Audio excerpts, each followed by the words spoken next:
ৰাজীৱ ভৱনত আজি অনুষ্ঠিত হ'ব বিৰোধী নেতা নিৰ্বাচনৰ বৈঠক। সন্ধিয়া 7 বজাত অনুষ্ঠিত হ'ব এই বৈঠক। বিৰোধী দলৰ নেতা নিৰ্বাচনক লৈ মতভেদ কংগ্ৰেছত। পূৰ্বৰ সভাত অপ্ৰীতিকৰ পৰিস্থিতিৰ সৃষ্টি হৈছিল। গৌৰৱ গগৈৰ ভূমিকাক লৈ সন্তুষ্ট নহয় একাংশ নেতা। বিৰোধী দলৰ প্ৰতি নিৰ্বাচনৰ দায়িত্ব অৰ্পণ কৰা হৈছে হাইকমাণ্ডক। বৈঠকৰ পূৰ্বে জ্যেষ্ঠ বিধায়ক ৱাজেদ আলী চৌধুৰীয়ে মন্তব্য কৰিছে, হাইকমাণ্ডে যাকেই নিৰ্বাচন কৰে সেয়া মানি লোৱা হ'ব। মোৰ নামটো সংবাদ মাধ্যমতে প্ৰচাৰ হৈছে বুলি মন্তব্য কৰিলে ৱাজেদ আলী চৌধুৰীয়ে। জুবেৰ আনম প্ৰসংগত সাংবাদিকৰ প্ৰশ্নৰ পৰা আঁতৰি থাকিল জ্যেষ্ঠ বিধায়কগৰাকী। কোনোপধ্যেই UCC মানি লোৱা নহ'ব বুলি মন্তব্য কৰিলে ৱাজেদ আলী চৌধুৰীয়ে। কাৰণ আমি হাইকমাণ্ডক অথৰাইজ কৰিছোঁ যে হাইকমাণ্ড যাকে দিব আমি তাকে মানি ল'ম। এইটো আমাৰ আৰম্ভণিৰ পৰা এইটো ষ্টেণ্ড। বাকী মাজতে মিডিয়াৰ ফালৰ পৰা কিবা কিবি আহি আছে, কিন্তু সেইটো আমাৰ ষ্টেণ্ড নহয়। ষ্টেণ্ডটো আমাৰ এতিয়াও ঠিক আছে। হাইকমাণ্ডক আমি দায়িত্ব অৰ্পণ কৰিছোঁ। হাইকমাণ্ডে আমাক যাকে দিব তাকে আমি মানিম। আপোনাৰ নামটো চৰ্চাত আছে।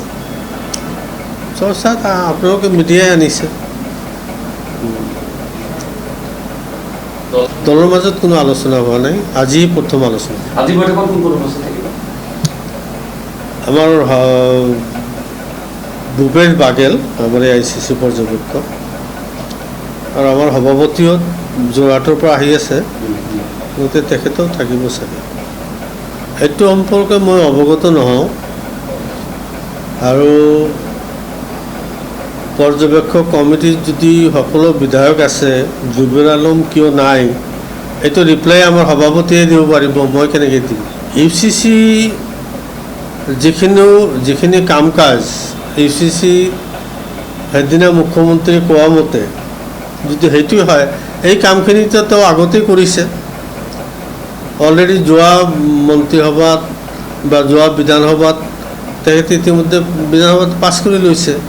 ইয়াত বিশেষ UCC থাকিবলগীয়া একো নাই।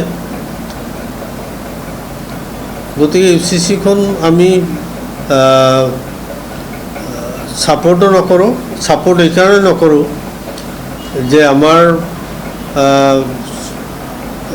সংবিধানৰ কিছুমান অধিকাৰ, আমাৰ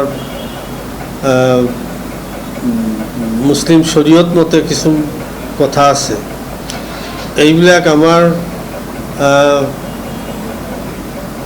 নামানি UCC গঠন কৰি আছে। গতিকে এইটো আমি ছাপোৰ্ট কৰাৰ প্ৰশ্নটো নাহে।